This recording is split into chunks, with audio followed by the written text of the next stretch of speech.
Hey guys, I get so many new people in the group asking about their Tronxy X5 SA Pro, what surface to use when their surface gives up with the printer that they had shipped. And I forget who actually recommended it in the group.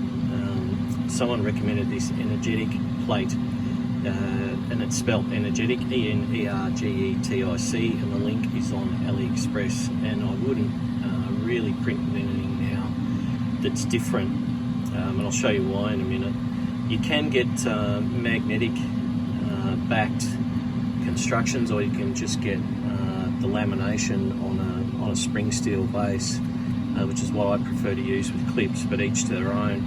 It's not cheap, but real PEI is actually a licensed product that's made in Germany, and the vendor of Energetic brings that in to China and spray coats it or powder coats it, so you get a really micro porous surface, and you can probably see some reflections of patterns on the plate, even though that doesn't affect the performance. But things just stick amazingly with a bit of an exception I'll come back to. But you know, I run Tronxys, and I also run this Cheaty textile printer for a few printers, just because of the reliability for them on ABS. But you can see the Energetic logo there, and they sell it in all sorts of different sizes.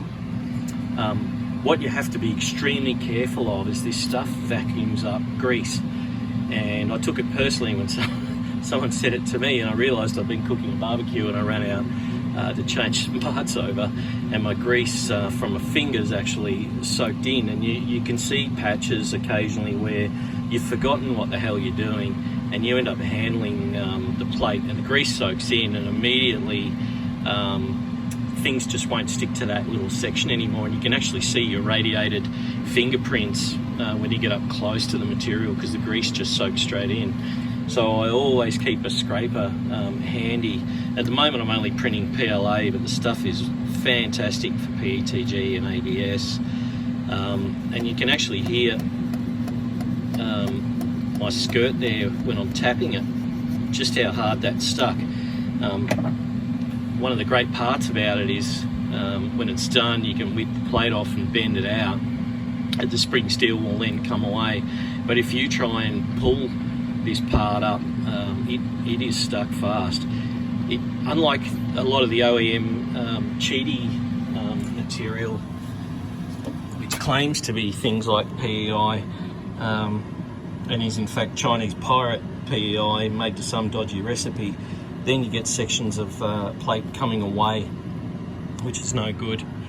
They very quickly wreck themselves. So can really recommend Energetic. I wouldn't use glass again, just because of the hassle of dealing with glass. I love to change this out, and then the plate heats up with the next one straight away, and I'm not losing any downtime between prints. I like to keep my printers maxed out as much as I can.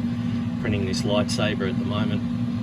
I really can't find anything that won't stick to it. I print carbon fibre, infused parts, I print ABS, and sometimes if you do get a build-up of grease in the environment, I take it inside and I just coat it with a couple of dobs of dish detergent, rub it in with my fingers, and the dish detergent pretty much blows away the grease stains. And look, they're really just light grease stains, but they get right in there. It just seems to have some sort of porous surface when they spray coat or powder coat it on. Can completely recommend it. It's not cheap, but when you're dropping, you know, $1,000 on a proper rebuild of one of these machines to turn it into a good Core XY machine, crazy not to spend a good $50 on a good print surface, and that's, you know, really where all the action is. I hope that helps some people out. Cheers.